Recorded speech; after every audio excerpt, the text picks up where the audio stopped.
Donc on dirait que Fatou Kayembe a raison, il y a pour lancer ma camion sur le lobby sur l'artiste à répondre basi à poto ba finga bango po babala mibali na bango. Fatou Kayembe en tout cas na ce qui n'a pas toi démarrer na ba on peut ba finga. Moi là comme ça basi à poto ba bi bo finga bo fingi ici. Et bo kamusinga. OK. Seulement mon opération teke éducation ba botina.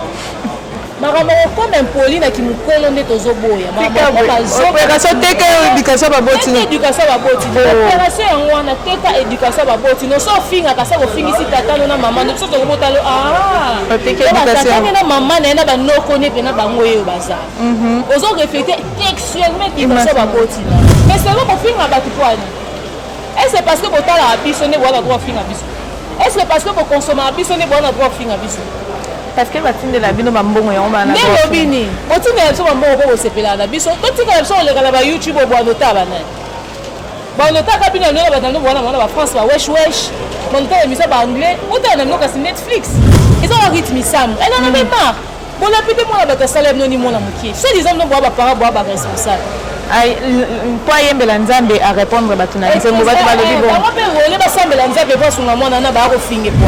Vous avez tort parce que vous l'avez insulté, s'est senti choqué. Vous avez touché la mémoire de sa mère. Même mémoire, il y a moué, ils vous ont respecté à côté. Alors, mon abattoir répond que comme on a un poli. Puis, nous avons besoin de respect, vous avez un poli. Il y a Diane et Salama Awa. Et Salim Mikolo, tout le monde a moi, ça n'a pas ni qu'à Babali, des fois moi, ça n'a pas. Il y a une photo à Libala, moi, ça qui est dans la police. Moi, mon bali a bali deux fois dans la maison communale. Il ne faut pas qu'on ait pour bigami, pour que vous founaye. Moi, je vis le commentaire ou le commentaire. Abiboya poto ngo kasi total abino. Yango pe bibali ba ndotika bino ka bando ya bana ki chassa pona ba langage bongo alors. Celui qui demeure sous l'abri du Très-Haut repose en l'ombre du Tout-Puissant. L'Éternel est mon refuge, mon ultime secours. À lui je me confie.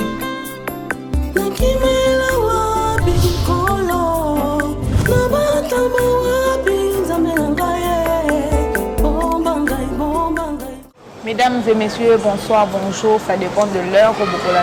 Bon après-midi, bon appétit, à table. Nous, c'est qui de Bandal Télévision. D'abord, premièrement, nous allons ingrater. Vraiment, merci beaucoup à tous nos abonnés de Bandal TV.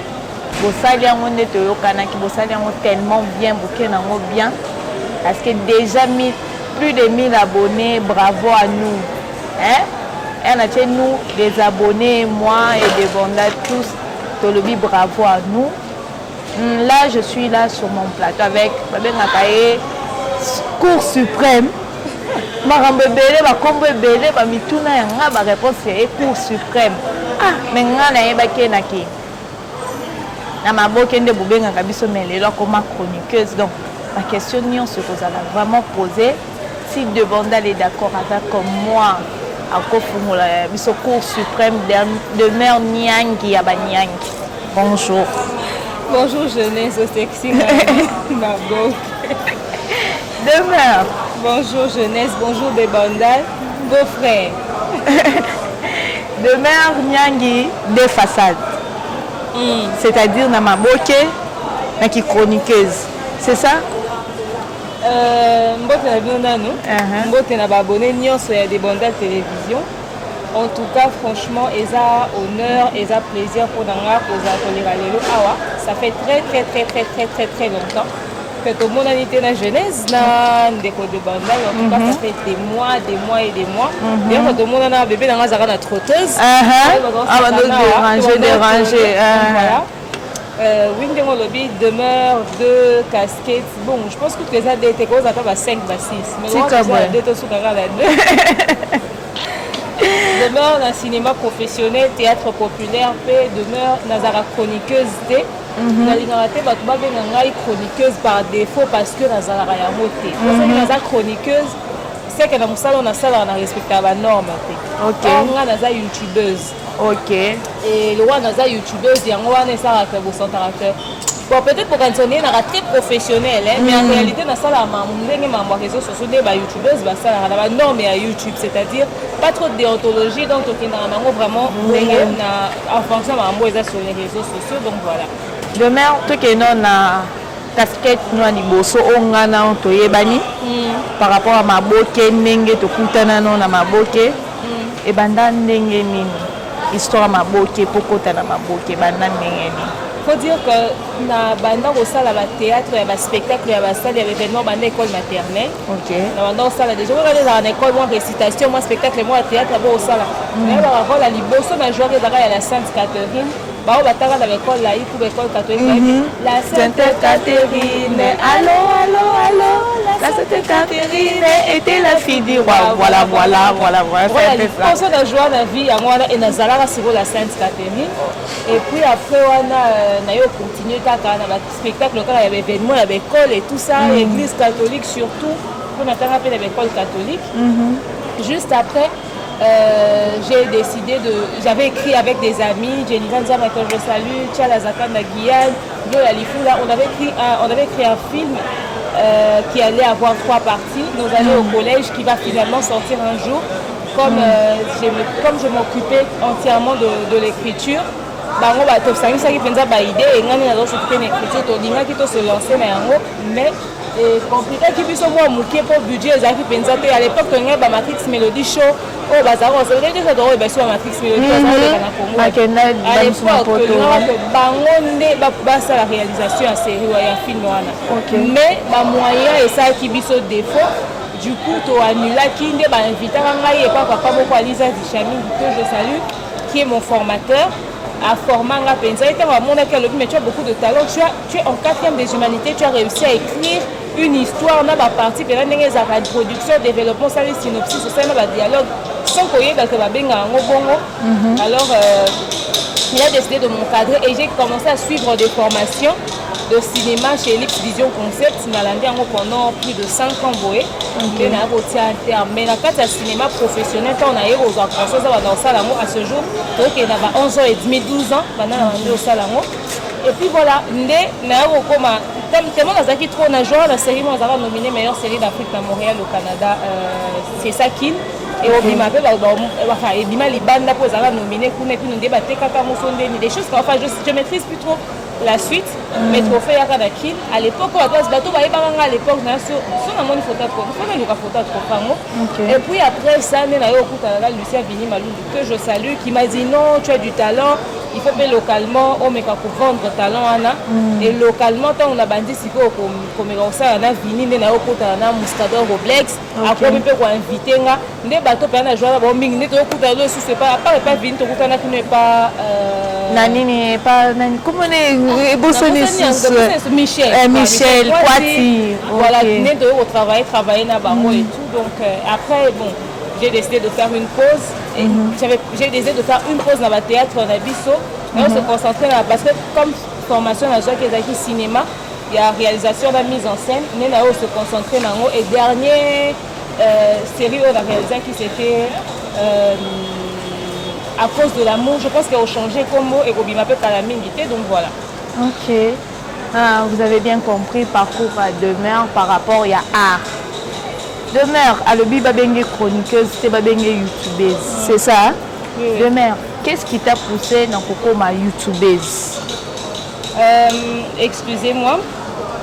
Alors, ce qui m'a poussé comme youtubeuse, c'était déjà on a ça d'émission mais je me rappelle même que Mouscador Roblex a une intention de recommander la chaîne mort de la place à CBS Télévision, mais finalement on a ça caroté. Mais ça ne m'a pas empêché de passer sur une chaîne de radio de la place ici.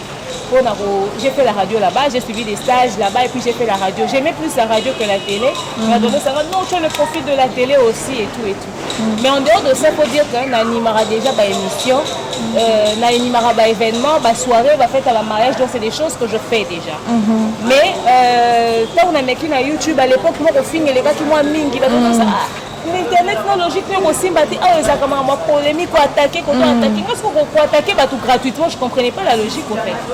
Et quand je suis tombée enceinte pendant que je restais chez moi à la maison je suivais des vlogs des tutos grossesse il y a youtubeuse à Liban ils ont expliqué ma grossesse à rencontrer ça comme problème je vous explique et tout j'ai dit ah apparemment il y a une différence entre la grossesse et la biso et la libanda. Ce qui n'a pas dit, quand je deviendrai un peu plus calme, je vais faire des émissions. D'ailleurs, je vais commencer ça ce mois-ci. On va expliquer la grossesse, la différence, comment on peut gérer les choses et tout et tout. Et quand j'ai accouché, après accouchement, on a ennui, on a heure perdue, nazo omekana comme ça la moi ba story time ya mikuse na chaîne ndeko moko longenja Africa Pixel bonne que je salue nde siko après wana na okutana ndeko ya chaîne on azalaki liboso ba résine na invité ndeko wana baki azobonga bato fongola chaîne mais même c'est ba résine makama ya Mike ezawa Mike alamba ya wana peigner les oyinda ya kana to sala analyse ba résine na kilo quand on décide à être sali analyse en 2 jours à moni 100 000 vues a dit mais oh makamuni on est comme ça né na se lancer qui directement dans ma camboana. On dirait que Barési a découvert yo mokonde muto bengaki Barési par rapport. Moi Barési on se connaissait avant. Ouais. Moi Barési on se connaissait avant et Barési a invité à la chaîne na bango HB Monde. Na bandaka pe ko sala kutu be émission kuna mais bazako l'exa be émission na nyoso te po ezaki na polémique te ezaki na kofinga te. Parce que bango lokwa balinga makambo polémique na kofinga nanga ezako pole te ezako cadrer te. Nde sikoyo na vandaki na ngata na oyo benga Barési na ese Barési yaka quand même Barési na yaka lukanga pona mandosa na HB Monde ko ayaka ko lukanga amemanga pona présenter un chef nae mais chef nae amonaki que ngana zalaki penza na ba logique et belete et tout alors du coup ayaki ko décider que na tika et tout ça tu vois et juste après né na yo banda siko ko sala ba analyse na Barési.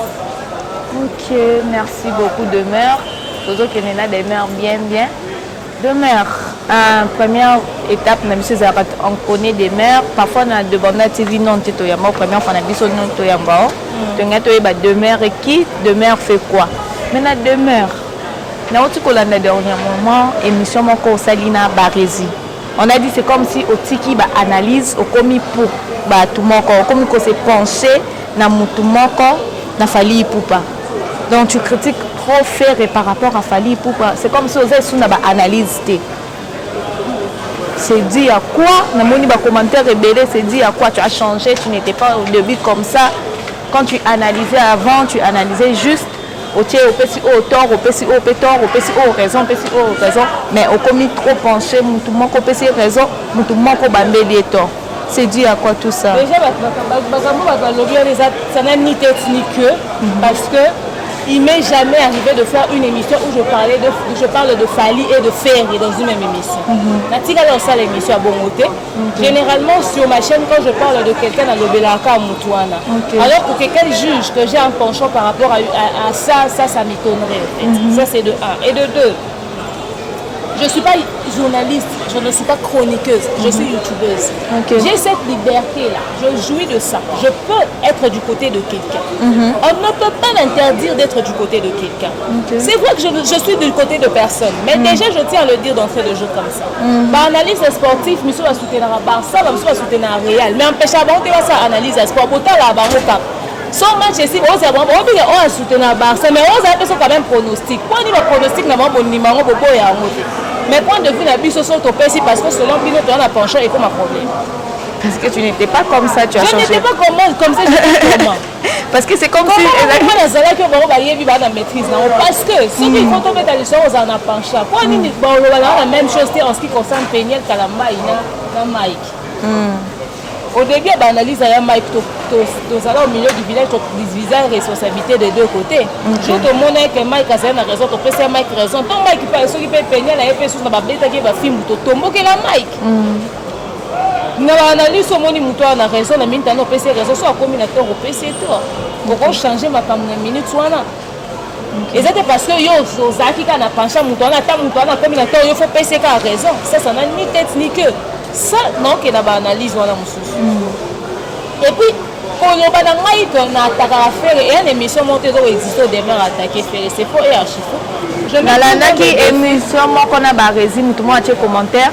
À l'obby, de mère ozo qui n'est trop ferré que et ozo qui n'est trop falli que ferré ozo attaquer ferré trop moi je me suis dit yango de mère atiki qui cour suprême en tout cas dans un plein juge suprême si on doit pas nous attaquer trop ferré bah libre va se sentir bien pour attaquer peu falli donc fallait le même membre 80% na celle qui analyse nous tout le monde fait moi mon roi le batteur je pense que je fais partie des rares personnes qui ont parlé de ça sur la chaîne il n'y a pas que des analystes trop ferrés.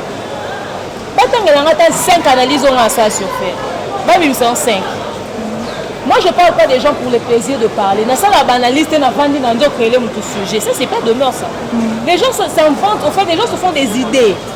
Vous n'aimez pas Fally, je le conçois, mais ne venez pas me mettre au milieu de votre polémique à 2 balles. Si Fally a fait un truc et que Fer a fait X, pourquoi ils sont fait et tout le monde m'a pas naïe au lobby. Il faut pas créer ma bête moi pas Fally toi pas pour CP. Si tu Fally na minute là tout le monde m'a bête. Nina ke lukanda ko Fally so azala nanda kuna cité du fleuve toté po etalinga te avina e c'est que na ke na bandana ke ta so faire nanda ko toté etalinga te eza vie privée ne comment na sala atteinte à la vie privée OK bon ni na bando créer batmo mabe ko da sepela ngana ko kota na kata ba polémique na bango 2 balles wana ta mambo ba vie privée ba totalinga te et puis on a moni sur faire dans le bas on a moni mutu moko ta ko accuser d'avoir attaqué faire ça n'existe pas oh ça dans ma vie c'est mission. Okay. Je mets tout le monde au défi. Oh, demain, on finit à faire bimi ses missions. Demain, on attaque à faire bimi ses missions. C'est quand on dit la vérité, c'est comme on attaque. Pas acharnement, et ça, la marche Fally va doit monter en haut. Demain, ça n'est jamais pris à quelqu'un comme ça. Moi, je ne suis pas ça. Ça, c'est mentir. C'est ce que les gens veulent communiquer, au fait. Ce faux message que vous passez aux gens, cette mauvaise réputation-là que vous collez aux gens, moi, je ne suis pas dans ça. Je suis trop Fally. Je ne vais pas nier que sur ma chaîne, il y a beaucoup de contenu sur Fally. Je ne le nierai pas parce que moi, pendant le confinement, on a lancé challenge, on a lancé défi, on a fait des musiciens, on a fait un live, tout ça, la live, il y a musiciens. On a fait un Kofi, on a fait merveille Rambo, on a fait un Wata, on a fait David Mola, on a fait un Christophe de Corne, on a fait un Wofa Brigas Bazaki, on a fait un Wenge Maison, on a fait un Sakara de Kunta Wewa. Na benga bafana BCB je basenga live na organiser live Roger Ngandu na Blanchard Mosaka ba boycota live wana na benga Blanchard Mosaka ayambati était 2 minutes avant live na solo la kana Roger Ngandu déjà te prévoir 2 minutes avant live na benga pour nous confirmer que non pendant live dans 2 minutes ayati ba s'excuser pété si vous sur la chaîne na lobby na suma mbo JBT ba lo ba kana mta pancha. Non, pour faire le bateau ou bien mais parce que Blanani Sankara de foot a respecté Ngaya. Quand tu prends qu'on a fait Sankara à répondre à tes deuxième fois, ça m'a petit n'en fait un détour, c'est Ratana qui n'a téléphone et s'excuser, ça m'a tout ça à jour. Mais bon, Bati alors s'excuser, t'es banane, on a un téléphone à Bango.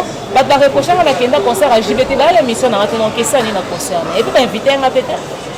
Tu vois, à un moment donné, il faut qu'on se respecte au fait. Tu vois. Ben, pas de guest, ouais, t'es banane, c'est un live, tu l'as, on a c'est un live, na guest, ouais, t'es.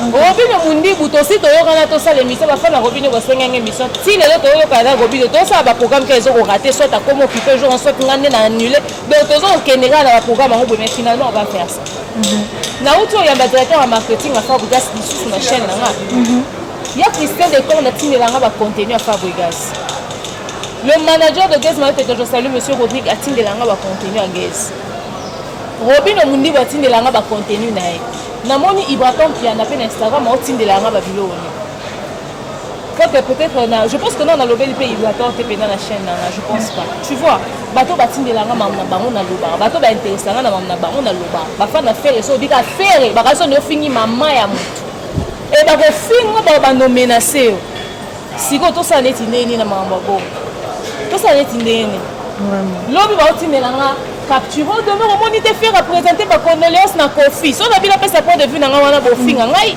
et comme ya ba menace et ça non pas condoléance et étonné ba to za Kinshasa ko ka pe ko na ndawa oh bon ko présenter ka ba condoléance bon te faut pas à la place c'est ce que je dis non ba condoléance a ko ka pe ko na ndawa Kofi mais concerne par rapport à la relation bazana peut-être qu'il s'est dit que ah est-ce que non ya mama kuna to nengeni bon pour pas reprocher nga teke ezali comme muta kufeli mama et pas na mama peut-être pour pas reprocher nga teke na sala ki on peut humainement parler muto nyo so botama na mama so mninga kufeli mama so oza humain ata guerre yango musique eleki ndenge nini condoléance ata ya pamba ata cheke na story edira 24 heures mais moi présenter ba condoléance au moins eza te ke amo ayoka sango nango te ayoka ayebi au français on a été muta combien on s'en fout le plus important à bureau mais ça reste ni amikanga sur la photo ye moko bakanga ke photo ce que ça va combien les messages les scènes le plus important eza na story ya faire rigoler ye moko a présenter ba condoléance na Kofi c'est le plus important c'est le geste qui compte. Son total à faire rigoler la première, son total il a acte à poser, ton club que acte à poser, et ça plus de maturité, c'est-à-dire à tali perte la vie humaine à respecter l'IWA, à présenter la condoléance. Mais ça le but de la fin à faire rigoler, fingo. Il y a beaucoup de monde dans la chaîne, n'a pas le la faire rigoler, la pesa kabamo. Ok. N'a réfléchi ça 1000 fois. Moi la seule émission sur regarde mon Dieu m'a fait rigoler bimi, na pesi point de vue n'a sur Dieu m'a fait rigoler, mais je te dis, pas mais na ça va finir n'importe quoi, va avoir actu du net à bimi. Alors, 7 fois pire que on a à l'obaki. Ok. Donc, quand on a dit que comment ça fait mission droit de réponse, nous on menace un rapport à Ningaku dans l'obaki. Donc, ça, la maman peut se faire ça, tout est dans un sentiment. Puis, nous sommes au bête et ma voix au un sentiment. Puis, ce qui est tout ça, un sentiment, tous un réaliste. Sauf que moi, et moi, je me suis jamais mis dans une position où il faut attaquer, faire les goals pour la couler. Ok. Naza nani pour nini on a ça dans les médias on a recoulé mutu on a mami il est là ba nola ma dinga kutu ba sala ba komo naza bango te naza toni ko côté na na pour la papi mbo matin na médias na ka youtubeuse mo boye pourquoi ba point de vue na nga sur faire rigoler faut ba déranger ba naza le côté penza ne bokanisa mais à un moment donné respecter les points de vue des gens en tout cas rassurez sur ce point là demain on n'attaque pas faire rigoler loin de moi l'intention même d'attaquer faire rigoler ça n'arrivera jamais. Et si j'étais en train de parler d'être trop penché Fali parce que ma fan y a Fali, baza parmi bateau, basenga kangai ba émission. Y a Fali. Oh le mien ça on a besoin de ça à 70 live na chaîne, on a besoin de contacter. Bino ba kansa ya zanna ni ba benga ya ko sa émission de bon on a la chaîne sur YouTube combien de personnes ba sala ba émission ba fan ba musicien. Nga on a bandi ko sala ba émission na ba fan ba musicien. O ba ndo sala ngo liboso avanga batinda lié. Ok. On a confiné, parce que nous sommes lengi, bah comme on sait, le téléphone ouvert. Nous avons les choses qu'on a 13 heures lumière zamba zamba. Bah nous sommes comme on sait, tout le monde a 5 ça va faire na batunion, so mutunio, so fa na mutunio, so ça a besoin live na demeure au 5. Bah on a passé na émission souvent parce que bah l'inga kolo mama fali na bango très souvent et on accorde à yango parce que et c'est pelisaranga que ba lira la chaîne nanga. Et la chaîne nanga na yamba fisto coloqué comment il s'appelle le président de Wayor Kelly Charleston Nayamba Atelier Nayamba Ambassy Nayamba Jinoliaki et Bakamba Fali va faire participer à nga concert na ya chaque ba pesa nga autorisation accès na filma concert na podium concert à Maluku ba pesa nga accès na filma concert na podium la pamba boye fallait dédicacer nga pas parce que na fingi la fenge na tira la fingi la fali mututé o aza émission bongo aya abisi ola kanisa ba tatinda ka bango na nenga za fali nenga za wana za na mwasi na bana ne so se respectera ko benga ngate kwa senga ba lo ako pende ba yebi ka ke lobi bo moi muko bo kana mission lelo muko bo nga demain na vandi no bio Kelly Charleston fisto koloke soule o biwa fali mutetinenga na loba bo obuka ndaku na nga ezo exister te na sala ba analyse na nga selon ba ressenti na nga Genèse, on peut nous accuser de tout, hein. Mais on a pas, moi et toi n'avons pas le niveau de bassesse qu'on voit sur YouTube. Tu sais pourquoi je dis moi et toi? Parce que tu coupes nous na YouTube te. Tu y pas nous na falloir auto sala dans banda vamba, banda. Ba tu akiza biso na babilo ko sala ba imagination ba be ba ninga musu ba sala avant biso to na YouTube. Attends le bi ko za vrai nini, ba ndimo raté. Ba pineti nga ba benga nga hypocrite ba sexanga. Non ça hypocrisie pour no banga bino na lia na ndakwa na. Finalement, chez vous, je ne viens pas manger. Tout simplement. Tu maîtrises comment tous ces publics-là? Bafingayo, Basalo Numbo. Comme des gens automatiques. Parce que parce que ceux qui disent là dans leurs insultes, nous tous on a ça dans nos bouches. Seulement, opération éducation à Botina. Comme un Pauline qui nous colonne aux oboya. Opération éducation à Botina. Éducation à Botina. Opération on a teka éducation à Botina. Nous sommes fins à casa au fin ici tata na maman. Nous sommes au talo ah. Éducation na maman na ba no connaît na ba ngoye baza. Ozo refléter textuellement éducation à Botina. ezala na poto oyo akofinga bana bacommentaire opération teke éducation baboti. Donc on dirait que Fatou Kayembe a raison ya ko lancer makambo nyonso balobi sur baartiste à répondre basi ya poto bafinga bango mpo babala mibali na bango. En tout cas, na seki na Fatou a démarré na bango mpe bafinga wana comme ça basi ya poto babi bofingi lisusu ebokamusinga so moto olobi no eloko ozalaka bongo te oyende na baargument défendre yango bimisa moto wana zoba eloko baoreproche bino bino boa diaspora boa libanda boa na milieu mo très développé bokokitaka na babassesa bainsulte insulte ya arme bafaible seke boa faible bonesentir atake na mambo alobi seke topesa Fatou Kayembe raison à un moment donné topesa réflexion un peu loin bandeko na ngai Fatou Kayembe ana raison bato apoto mpe boa na raison na bapoint de vue na bino bopesaka à l'instant bofingi te boa na raison. Parce que normalement, il y a aussi une partie de la vérité. Okay. Mais c'est là qu'on filme à Batouani. Est-ce que parce que vous avez la bise, on est bon à droit film à bise? Est-ce que parce que vous consommez la bise, on est bon à droit film à bise? Parce que vous avez la bise, on est bon à droit film. Mais le bini, vous avez la bise, on est bon à droit la bise. Quand tu as la bise, YouTube, on est bon à droit la bise. Bon, on est bon à France, wesh wesh. On est bon à anglais. On est bon à Netflix. On est bon à la bise. Et c'est parce que vous avez $50, c'est 5 minutes. Vous avez $100, c'est 5 minutes. Attends, tu as $1 million. Vous avez $1 million. Babi bino bozo ni bango ya poto bazo yo bala bino eza bimbala na mama tiko na ndaku no yo bala na Kinshasa pose toi la question. Alors à un moment donné les parts de responsabilité sont divisées. Bon ngani na vandi bone beta pichu mo avana na poto te mais pichu mo avana na poto ko mo benga ko mo linga na bien neni na esprit de na femme de nuit. Posez-vous la question, le problème se situe à quel niveau? Commencez à attaquer là où il y a le problème, au lieu de venir s'insulter comme ça les femmes qui insultent une autre femme. Vous avez insulté puis après. Au contraire, vous avez vendu l'image de vos parents. C'est l'éducation de vos parents que vous mettez sur les réseaux sociaux. À tous les niveaux, opération tech éducation de vos parents. Je te dis la vérité, les amis de la diaspora, n'est pas sur vos cancer qui insultent à Nîmes. Bah toi, comme il a vacciner ton message, tu as vu de vos filles dans les commentaires. Alors, vous avez la réaction si qu'on a argument. C'est pas parce que vous avez la qu'il faut vous faire un bisou. Vous avez le droit de se faire la loco. Mais quand vous avez des choses à nous dire, parlez. Arrêtez d'insulter. Parce que quand vous insultez, les gens vont continuer. Les gens vont continuer. Moi, mon père dit non, vous allez nanda pour nous payer bien. Alors, moi, si moi, conseil que nanda na moi cité. Moi, nanda chercher non vérifier on dit. Non vérifier on dit nini. Surtout c'est signe que photo zo mona mingi wana la sœur nanga. Non vérifier on dit. Alors, avant de condamner les gens, allez attaquer le vrai problème. Vous voyez, non, combien il y a dans le Libanais. Vous attaquer des bangos. Au moment où on filme dans les réseaux sociaux, il faut aussi là. En tout cas, il y a un lobby bien, côté de soupe à lobby, ma belle. Elle a 50% de. Ils ont un rythme, elle en a même marre. Bon, la plupart de moi, la salaire non ni mon amoukier. C'est des hommes qui boivent par rapport à responsable. Toi, il y a Nzambe à répondre à Batuna. C'est mon bateau à lobby. On va faire Nzambe pour son amant, on a un finge poil. À un moment donné, il faut qu'on puisse être réaliste. Vous parlez aux gens, vous attaquez les gens, vous prenez pour qui? C'est ça la question qu'il faut se poser. Vous avez raison, vous tous, dans ce que vous dites. Et Ruth a raison, et vous avez raison aussi. Et Ruth a tort, et vous aussi, vous avez tort. Vous avez tort parce que vous l'avez insulté, s'est senti choqué. Vous avez touché la mémoire de sa mère. Même mémoire, il y a moué, ils vous ont respecté en côté. Allez, mon abattoir répond de combien on en a un poli. Puis non, vous avez respect, vous avez un poliment pour lui.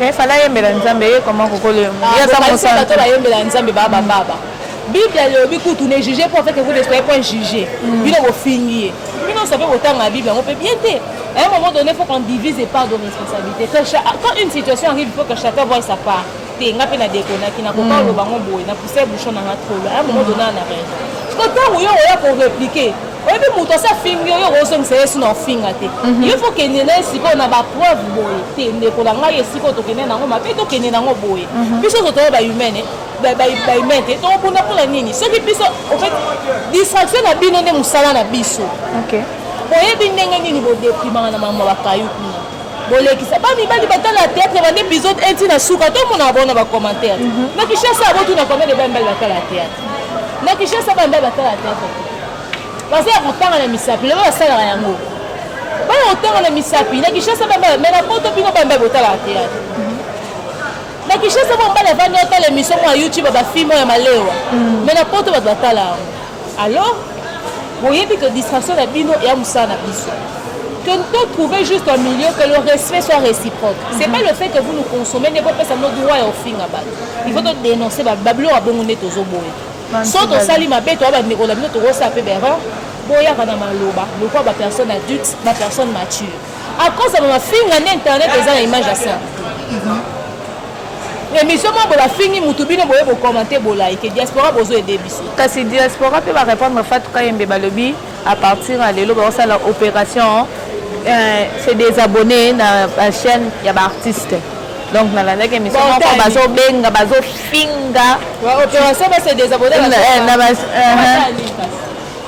ba bino bokomi kofinga bango baza na droit koloba te bokomi kofinga bango on a balobi na bino te ke boana droit koloba te mais bo loba nini en fait il faut qu'on fasse à part des choses donc bon il ne bo finga so bo se désabonner na ba chaîne ya bato parce que ba bo ibo finga bango bo se désabonner mais ce que boyebi que apport na bino point de vue na bino ko changer via mutu bo loba bato polima bo loba na moi noté faut que mba moi na bino te rythme so mo pas à moi na bino te. Alors, tant que vous avez la moutou, vous respectez en tant que moutou Aza. Aza, moi, on a bien par défaut parce que par rapport à âge, vous robot. Mais ça, moi, on a bien été bimisi dans ma collègue. Maman, on a bien moi, on a lapidé, on a fini avec moi, on est-ce que pour le moutou, faut la regarder, mais les ténèbres, on a pas une sorte de répéter le nimabé. Au bate que te ya au moins l'obso tozo e biso ezate mobali wana manix azaki déjà na basi misusu ozana au moins na muki biso to ba mama to yo ke londe ma to mo na musika mobali ana na bana 6 le ko ozana na expérience ata ya mwana moko te mobali azana bana 6 pe azana ba ex aza pena mutu penza ya milieu oko linga na ye mbongo eza wana me ko couvrir nyo sauter peut-être dans la langue peut-être qu'un jour on va à un niveau que on lingi on laisser tomber mais comme on a pas si obima na kati eloko wana osomi potisi et quand on coule vie na osoko lobi yango bongo et osa neti ndenge ni mama kofinga neti ozoboya problème na bino na fatu eza boyeba ke on vous reproche aussi le débordement de langage et puis très souvent bato ya théâtre so babali ekomi kaka abala aka mobali ya bato basi ma befoka babima basi mpe bilongi na bango toomona te toyoka bango kaka na basango prédote ya nani ya Diane Salama awa esali mikolo totikala omona mwasala te mpo nika babali nde fo mwasala na yo obima ye moto abimisi foto ya libala boyebisaki na la police mpo mobali abali deux fois na maison communale fo bakanga ye pour bigami moke kofunda ye normalement kutu bino boyana eloko oloba te il faut nde mwasaki eporte plainte so mariage wana eza mariage blanc te à un moment donné, il faut tous être réaliste. Est-ce que pour nous, il faut pas finir. Quand on a nommé Baliba, comment on coûte à la poto? Pour se poser la question. Comment on a la poto? Comment on a le théâtre, on a sur la poto là-bas. Moi, je vis le commentaire ou mon commentaire. Abiboya poto on casse total la bini. Il y a un peu de Baliba, on dit que Bino Kabando, qui chasse pour la langage. Bon, alors. Toujours nous trouver un juste milieu. Le problème est que nous avons bino ya basité ba mama poto. Eza mibali na bino oba otika bino. Ko luka boye ba otika bino pona nini. Et puis mibali ya bazo ko se plaindre que basa poto ba koma boye, basa poto ba koma boye. Déjà acharnement bo osala na ofinga wana. Mo pe ni nga moi ça finga ba tu boye. C'est ça aussi le problème. Tous on a besoin tous en harmonie entre biso na bino mais harmonie entre biso na bino quand on finga te le ko bo constater que basi bazo bala ka mibali na bino to lukas ko terrain d'attente to ça net ndeni ko to bala su mibali na bino te que so ko to se poser le ko to bala mbana mais to ça ndeni ko to bala su mibali na bino te to luka ne juste un milieu. OK nga na vena ndako na mobali mo abenga na ebité to sali relation to sola imagine to mobali abenga ko ernios ba appel vidéo nga vana na Diane pendant des heures tout ça tournage à film moi ben 5 et pas naé mobali na obenga bengaé en tournant ça nini tout ça appel vidéo appel vocal tozaki ne coûte pas Thierry Mombaya les pharaons que je salue ba obenga so mutama zana moi ça obenga ndeli ta mobali na obenga bon yo boza ouais moi c'est il y a que Payou ba bien que na Payou 24h/24 quand même un système à deux moussala n'est pas gagnant tous les jours du 1er jusqu'au 30 si ba salle na programme libala yo qui sangote libala on ba makasi na ba scène non en tout cas franchement pourquoi on a donné la raison pour ba tu as intention ça les loko ça là mais réseaux sociaux résolvera leur côté. Et il y a un peu de temps ça va nous bambal ba osundola. Il y a un peu de temps ça va en classe. Trouvons les justes milieux. Respectons-nous. Il y a possibilité de discuter sur ce sujet sans pour autant s'insulter. Donc ça la nengeni pour natoyo kato trouver terrain d'entente. Ata bolobi bino nde bawo balobi ba se désabonner na la chaîne ba théâtre. Bo ba tesa pe na ba konsupe ka na diaspora ba biso to sala mote to sango poani ba salelo te. Bozo te ka na ba commentaire ça ba parole ba fait tout cas moi na raison ba lekisi. Ba on a bino mo ba na poto ba bi ba na raison ba lekisi. Tu vois? Donc moi je suis contre les insultes. Je prends la politesse, les manières, l'éducation. Vous devez savoir que les émissions que nous faisons bana batala rabiso. Alors le la bana batala rabiso il faut te prôner ba valeur. Quand on benga l'émission na live moi pour finga moi non apemene oyo. On a une sanité je te dis émission direct penza bato so film nga ba. Même ou ton sanité les cas. Dans la tête aussi c'est comment que ça se passe. Ndé ba fingi ba sanité en opération tech éducation ba boti. Non éviter. À un moment donné, il faut que tu aies un main dans la vie. Il faut réduire le stress, il faut réduire le biloko. Et ça qui est côté. Et ça, image dans la paix à la communauté, dans le côté.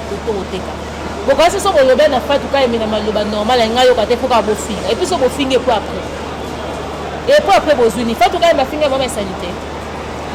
Avec Kabaza Zozo, Makolo Kilo, donc bateau sur la finga. C'est le langage de la rue, ça, Makolo Kilo. À Fingi, à lobby, c'est que je comprends avec Fatouka et à lobby à généraliser tes. Justement, dans la dernière émission, avant qu'ils aient pas si nous avons réfléchi, ils ont réfléchi. Quand on considère que tu n'as réfléchi, tu vas venir pour finir dans live. Parce que par réfléchir, on réagit pour toucher, monter. Pour ce moment, donc, par moment, ça peut être on vous aime beaucoup, vous nous consommez, vous êtes pour beaucoup dans la réussite de ce que nous faisons. $1 dans nos routines d'Arabie Saoudite et d'Arabie Saoudite, tu as un forfait, foutre un transport, mais si vous foutre là-bas, on peut vendre. Sauf que l'ingénieur ne peut pas payer ma biso. Mais nous avons tiré leur fin à biso, tu es là, c'est absolument à la biso. Donc, nous avons sauté par le bas de la bâtie. Nous avons une manière. C'est vrai que la Kinshasa, 1% n'est à la biso, nous en avons fait à bino. C'est un problème. Mais c'est une question d'éducation, une question des valeurs. Vous pouvez avoir raison dans ce que vous dites, mais dans la manière de dire, vous avez perdu votre raison. C'est ça. D'une manière simple, je vais dire ça comme ça. Dans la manière de dire, vous pouvez perdre votre raison. Alors, trouvons le juste milieu pour éviter ce genre de dérapage sur Internet. Moutouna Mouton n'aura pas de responsabilité dans l'histoire. On ne vous interdit pas de parler ou de dénoncer le mal. Ça vous choque de voir qu'un bel bateau de Tikabino, pour la base de Kinshasa, on vous comprend.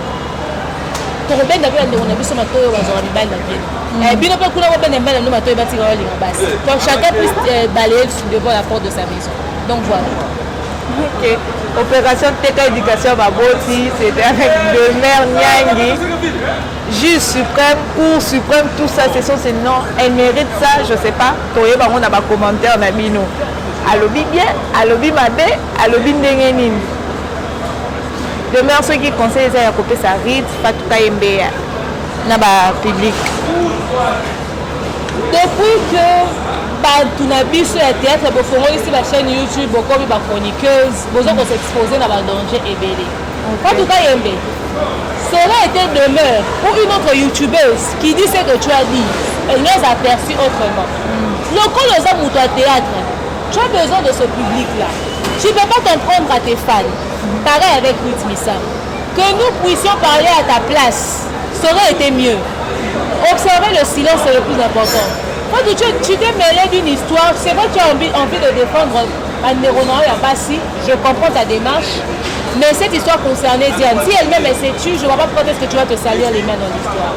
Et dans le cas, ça dit, comme on est Nérodido, mon père Diane. Nérodido, c'est mec qui n'a plus ça.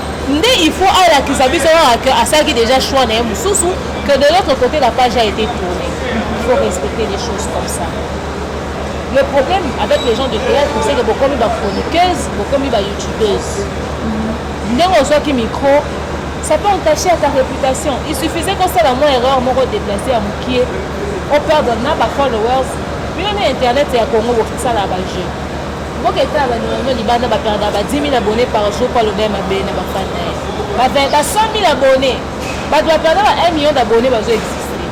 Donc, bomeka kotiaka mai na bino na bino bandeko bateatre botika viaki youtubeuse boyemanaka bino na bino bosaka bémission ya bainvité na bino mais soki ekoma mosala analyse wana vie koemettre te parce que bowana kati ya likambo wana moi neti boye nazalaka déjà youtubeuse bakobenganga na filme mo nake na joue ezala deya mosala na nga avant mais yo lokola surtout okoza analyse na likambo ya bato misusu ya domaine mosusu mais ya domaine oyo ya yo eozala mwa pasi ozala mal compris voilà pourquoi okoki kose ressaisir peut-être face ya makambo ya bongo e bandeko na biso ndeko rythme isambo nga na sina alobaki na bandeko nyonso okuti bazwa accuse bino ke bozwi mibala ya bato awa babeleli bino bozwi mibala ya bato bino bomoni onde bino nde baponi bino nde bayedu eya bakobelela boyoka ritika ndenge okota studio ntango bayembi balobe yo mabe so mpe manix yango likambo ekomi kota esu studio yemba tozala na besoin ya remix po toyeba évolution mamu ndenge ekomi to otala bino kaka na mosika nzambe nde azala centre ya libala na bino libala bakota yango na tembe te tolakisa bango tokosala so bokota yango na bongo te ntango baninga bazalaki esika wana basi bazokaki babeleli ekozala mpe ezoyo eza na kati mais labiso 1% mpe ezala vérité mobali asatiki mwasa liboso yo soko oye na nsima ifo ozala toujours nekenge mpo oyebi te soki aza nango ndenge na ye sikoyo tozobeta miso mbai batika wana 2-3 basi bongo peut-être baaccuse bino de bele me bozala responsable te ya le fait que bana wana bazala maltraité bana babibali na bino à l'instant mobali olinga anéglige bana yo oyebi se papa na po bafinganga soki olingaka nga zala na responsabilité bana parce que mibali nde baza ala base ya baconflit ya bino na bamama bana na bango awa bana onéglige nde bana na ndenge nde bakonzi oyo eza yo yo fosalaka en sorte ozala mbele na bango wana au moins se mobali no abengi na minuit etali yo te aza mama bana na ye oyo eza problème entre ye na mwasi na yango ye nde fapesa mwasi nokobengana na yo mais yebaka so mobali aza na bana ya des concessions à faire appel à minuit ekozaka te po déranger peut-être que mwana na problème osala neti ndeni il faut bima na minuit il faut qu'équiper bana donc ndenge bondimi yango c'est que vous êtes prêt à assumer tout ça bandeko na biso ya poto ndako debele bafingaka na bango déjà balingaka te fi aza elongi mabe ya kitoko te aza mabe fi oyo akomomimona akomi lolendo ozaka boye nde nebandeli neyebi te so nebandeli nazala ndeni mpo nazalaka bo na change ka na mitu na bino oyo finganga bilongi mabe nyonso boloba nasi nalobi automatiquement merci pareillement problème na biso na bino ezaka tolingaka bino mingi bambongo na bino edaka biso bosungaka biso bino nde boza babosi na biso bino nde bosalaka biso tozala bino nde botuka bino mais oyo tosengi bino silpe borespecte biso torespecte bino te mwasi okinga kozala esu na courage ya boya mobali na bino ndeni so bofinga biso seke so bayeba nolinga bango kaka oyo fo bolinga kuto kaka bacopine na bino poke so mibali yango bayebi so moto banda ofundaka bango ozomona donc c'est une façon de dire que créons un climat de paix. Nous ne sommes pas en guerre.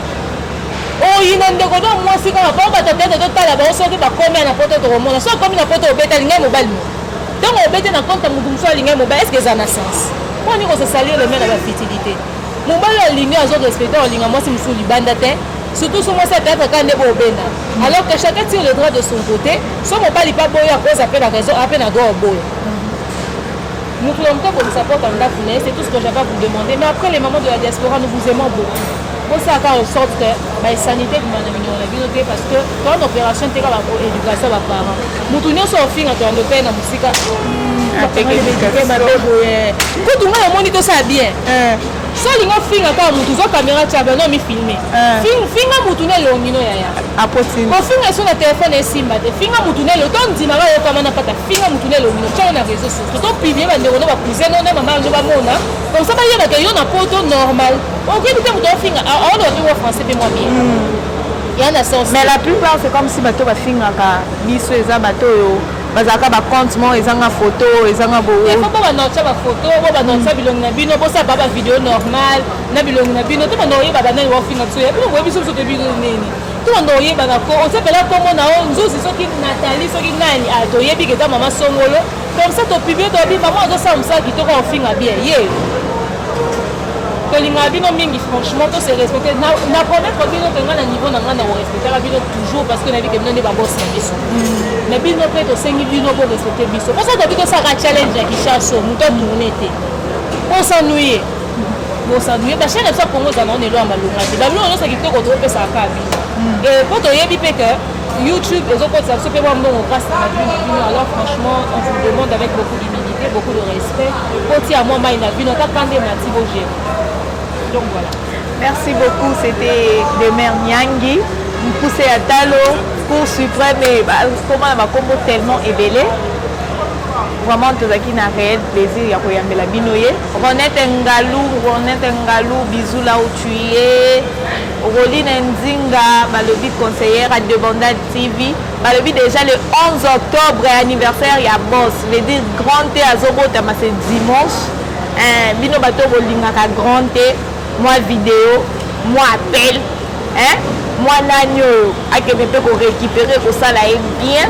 Par rapport à Bandal pour bientôt déjà 1000 abonnés toujours zelaka kande bazelaka kaka toza ko préparer déjà film bozomo nezo kota kalabinte demain remarque par rapport à émission remarque par rapport il y a ma question remarque par rapport à plateau moni ndenge nini de Bonda TV bon oyebi kutu ke okutinga ine na ngamanga na zelo hôpital et tout ça et tous les papiers levés, merci quand même, nous on émission les autres qui te ont question qui réfléchir quand même. Si la ligne au moment la polémique te va au fin sur internet, tu seras éternellement incompris. Il y aura des gens qui vont t'insulter, il y aura des gens qui vont dire des choses. Pas le bon ma bébé va couteau dans le tenga la baisse va tenir sur défi. Oh demain on a fini un moutou. Bon quand on a ça on va tenir nos ralliés émission. Dit comme on peut c'est avec ma réputation sans preuve net aux oboé. Impolitesse na kimukolo nde tozoboya kimutema mabe na kimukolo tozoboya lokuta na kimukolo tozoboya opération teke éducation ba parents oyo ça fingi yo le baka merci pareillement parce que papa na éduqué que bien yo ozomsa na finga point donc voilà et beaucoup continuer ba abonner nyonso demeure officiel en tout cas bo s'abonner massivement na Debonda TV poneti so neti bo s'abonner que na zui rôle te na film mon na chaîne. Oui, puis qu'on a publié, on a ça analyse. Donc voilà. Dans l'objet déjà. S'il y a des salutations. S'il y a des salutations. On a passé de son mot, c'est ma mimi, ma meilleure, ma ouété, Badios va soutenir la radio, mon manager, le King of Campos, Mobutu, le maréchal. Salutations à toi, tonton PPP, oui, vous. Les rayoyo, maman social, coach, live. Ma première sur ma demeure officielle. Maman Yetika Songo, maman Hélène Sarakawaya, papa Kokolombo, ton papa Patient, oh là, la grande team de la demeure team en tout cas. Mais je vous aime énormément. Naramutu ya Batunion. Ce que comme ça, Mutu ya Mutu na ndenge na yo etalio. Ce que approcher nga te koloba na ngai te ke nazara Mutu na ye. Donc pendant qu'on peut approcher nga. Bon, il faut qu'on va approcher, on va approcher ndenge na bibinote. Oh to lo bete. Maman au cours c'est la maman de Tozoboya. Merci beaucoup. Comment prendre un yo bino monde bokaba. Tozoboya. Non, botsanga na défi, bosenga pe live so no ya babino. Merci beaucoup Tozoboya, opération Teka Éducation à Maboti. Donc merci à toi Trésor de Bonda, toujours bazala kaka, on ne sait jamais, merci parce que confiance au Pesanga, merci na ba fan, ba abonné et de Bonda TV pour la confiance. Merci na Roline Nzinga pour na ba conseil toujours azalaka après émission. Pour ça, la kango bongo ndeti Roline Nzinga après émission abengaka komaka maman place où il fallait bon sa place où il fallait boy kofinga eza malonga te. Merci à Blonde Simba, merci à toi parce que ba remarque yango tozo sala ndenge kaka bozoloba hein ndenge kaka bozoloba. Merci à Sarah Maïmona Mbayo hein, donc merci à toi ma chérie. Merci à Willy Voulouzi Kabana mon oncle. Tonton Raf Nzola et Nasuki Wana. Donc merci beaucoup, merci à tous les abonnés. On se voit prochainement dans un autre numéro. Bisous, je vous aime. Bisous. Ouais.